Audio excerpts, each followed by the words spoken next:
We were thinking about emotion. Emotion has great influence on our life, on peace or war, and in general on the cultural status of our lives. In fact, highly raised emotions are often the real and often unnoticed core of war or peace in these days and ages. It also has great influence on our health, by the way. What we mostly do notice are the reasons, the supposed reasons of conflicts and war. We are analyzing on an intellectual level the interests of conflicting parties. But in final analysis, there are often no interests, no real long-term interests at all. Interests have some rational component, but the cause, the real cause, can often be found in emotions and the sometimes extraordinary urge to express them in deeds. This shows another light on the great importance of having attention and interest for emotion. Emotions can grow. We talked about that. They can become intense by suppression. We saw that. If they are not accepted, they can get locked up in a way and suppressed. They can also become intense by getting enlarged. Then the emotions can rage through our body.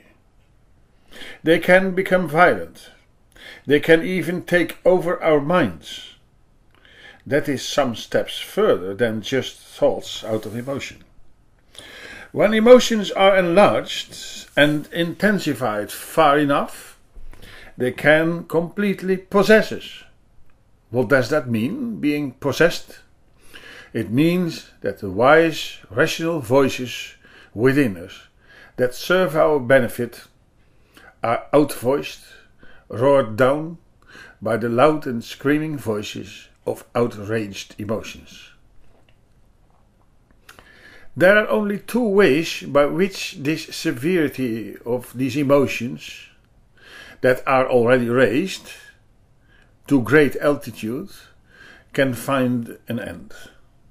The first way is that they find an expression in deeds, in actions. And when the emotions are violent, it is rational to think that the following deeds are also violent or tend to be so. This possession happens happily not so often on an individual scale, but much more we see it with the masses. Let us look a little closer at the beginning of wars and great conflicts. Let us watch the speeches of great dictators and the effect on their followers. What we see at the very first sight, is emotion, increasing emotion. Almost always do we see emotional violence preceding physical violence. Of course, it is not the other way around, that violence of emotion, great emotions, lead to physical violence always. No, that is not true. We say that if there is war or large-scale violence, that it is very often preceded by great and negative emotions that are increasingly enlarged. We can all control that. We can all make a small research, seeing news, seeing images on daily journals, on TV. We can see emotions come, and we can see that violent emotions slowly on will tend to war or violence, physical violence. It is as if the unbearable tension of the great emotion is unloaded in action that brings short-term relief in this way.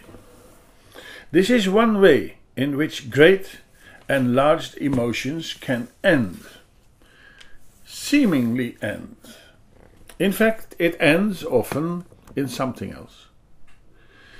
It ends often in human victims, wounded bodies and feelings. It ends mostly in grief and human suffering. This first way of relief of high emotions by means of actions often leads to human suffering. The second way of ending highly raised emotions is by control. There is an element of suppression in control on the other way. That is simply because the emotion we talk about is already raised. We have already given complete and unbounded liberty to them. Especially with, of course, negative emotions, there is relief in the upgoing way of greater and greater emotion.